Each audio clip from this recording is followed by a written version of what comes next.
You know, sometimes life doesn't go how you picture it. Sometimes what looks like the perfect story on the outside is really messy behind the scenes. I'm Grace. And this is my story, how I met my husband, yes. But more than that, how God kept chasing me when I almost gave up. Let me take you back to when I was 24. I was fresh out of university, working in a small office job. My faith was real, but my love life? A mess. See, at my church, big church, lots of people, there was this guy. His name was Kelvin. Kelvin was the son of one of the elders, so everyone knew him, everyone trusted him. His family was well respected. I grew up seeing him around church, and when he started showing interest, I felt safe. Safe because he was part of the church family.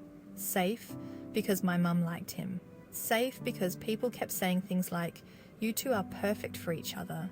God brought you together." But here's the truth no one told me. Appearances can be deceiving. Kelvin wasn't the perfect Christian prince. One time, he invited me to dinner at his parents' house.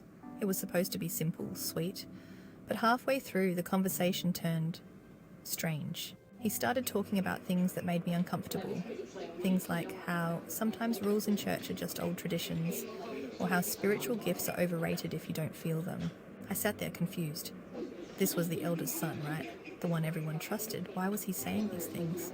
I remember praying that night, asking God, am I misunderstanding? Am I hearing you wrong? Because everybody around me, my parents, church friends, they all encouraged me to stay with him. Kelvin is a good man. You're lucky. Trust God's timing. But deep down, I felt a warning, like God was shaking his head quietly. Still, I pushed the feeling away. I was 25, and I was starting to feel the pressure. You know how it is. Friends getting married, family asking, when will you settle down? It's like a clock is ticking loud in your head. One day, Kelvin invited me out again. This time, a dinner date, just the two of us. I went, hoping things would be clearer. But as the evening went on, his words became bolder, more confusing. He joked about faith, mocked some church traditions I held dear. I left that night with a pit in my stomach. The next morning, I told my mum everything. I confessed my doubts, my fears. She looked at me, tears in her eyes, and said, "Grace, God is telling you no, listen to him." But the church gossip was already swirling. Kelvin started telling people I was a big pretender, that I had someone else outside the church.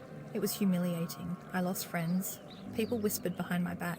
And for a while, I doubted myself. Was I really hearing God? Or was I just scared of commitment? That season was painful. I felt alone. My prayers felt dry. I felt like I was losing my faith piece by piece. Sometimes I cried myself to sleep, asking God why he allowed me to get so close to something that felt so wrong. I wondered if maybe I wasn't cut out for marriage, if maybe God had forgotten me. I wanted to give up, but he never left me. After that heartbreak with Kelvin, I entered this long, lonely season. I was single, and not just single, feeling stuck.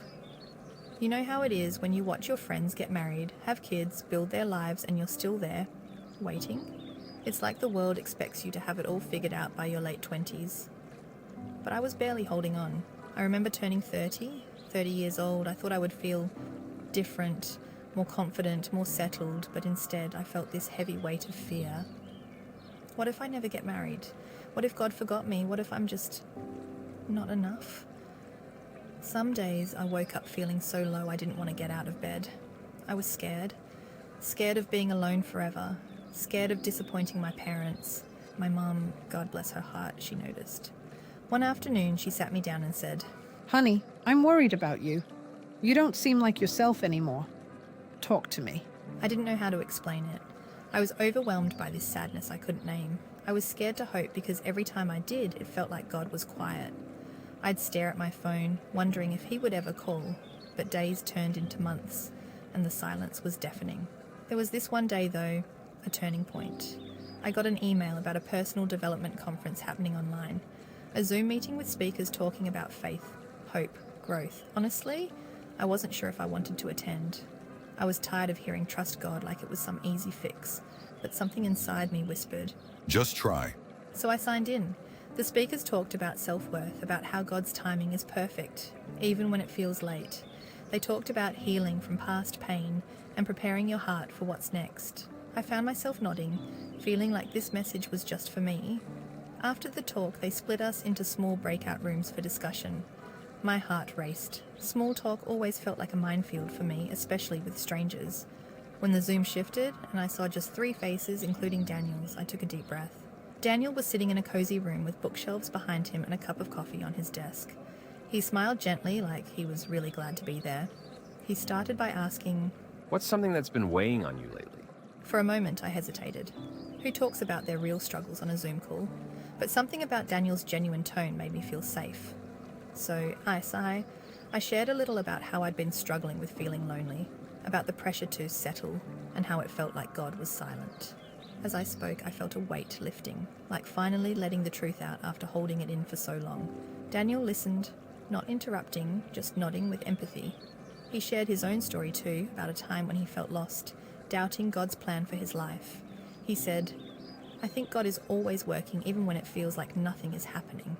Sometimes the waiting is part of the work." I remember smiling at that, feeling like someone else understood what I was going through. At one point, my internet froze and my mouth was moving but no sound came out. I laughed nervously and said, "Guess my brain froze too." When I think back to that Zoom call, I never imagined that a quiet breakout room would become the beginning of something so beautiful. Daniel and I didn't rush anything. We became friends first. We talked more after that call, first through emails, then calls, then video chats. At first I was guarded. I still had scars, still had moments when I asked God, "Is this really from you, or am I just tired of being alone?" But every time we spoke there was peace. Not butterflies and chaos, and peace. Daniel was patient, never pushing me. He'd pray with me, not just for me. He asked about my dreams, not just my relationship status. He challenged me too, in the best way. When I was slipping into fear, he'd remind me of what God said about me, not what people said, not even what I felt. He told me one day, "Grace, I'm not looking for someone perfect. I'm praying for someone willing. Someone willing to walk with God, even when the road gets blurry." That stayed with me. Eventually, after much prayer, clarity, and conversations that went deep into our fears, our hopes, our calling, Daniel asked me to be his wife. I cried. I genuinely cried. Not just because I was happy, but because I remembered every night I had cried, wondering if I'd ever get here. I remembered how close I came to settling, how close I came to giving up. And now here I was, loved deeply by a man who feared God, who saw me, who covered me in prayer and kindness.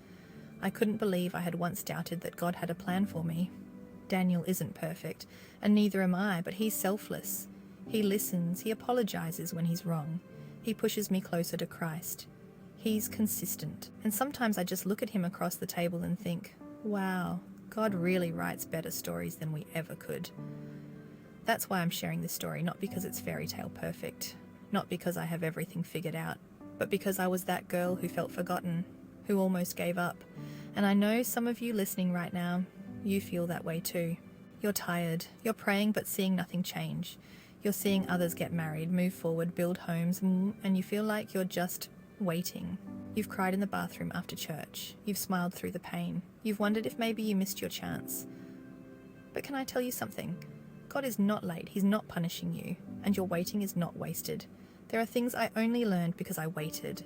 There are depths in my relationship with God I never would have touched if everything had come easy. There are parts of myself that had to heal before I could love someone else well. If I had married years ago, I wouldn't have chosen someone like Daniel. Not because he's perfect, but because I hadn't yet become the version of me who could recognize a man like him. So if you're listening right now and you're in your 30s or your late 20s or even your 40s, and you're still waiting, please don't settle just to silence the noise. Don't marry someone who doesn't fear God, just because people are whispering. Don't rush out of fear. Wait in faith. Cry when you need to, but don't give up. God sees you. He really, really does. And when your story unfolds, whether in marriage or in purpose, it will make sense why the wait had to be that long. You'll see why the detours were necessary, why the heartbreaks had to happen, why the doors were shut. God doesn't waste anything, not even the pain. I'm here telling this story not just as a wife, but as a witness that God is still faithful, still writing love stories, still answering prayers in his time and his way. So hold on, sis, trust him, grow while you wait. and know that he's not through with you yet, because when he does it, oh, you'll know it was him. Thank you, Divine Awakened Animation, for this incredible platform, and thank you all for watching, listening, and sharing this moment with me. If this story touched you in any way, please don't forget to like, comment, and most importantly, subscribe. There's so much more coming your way. Until next time, see you in my next video.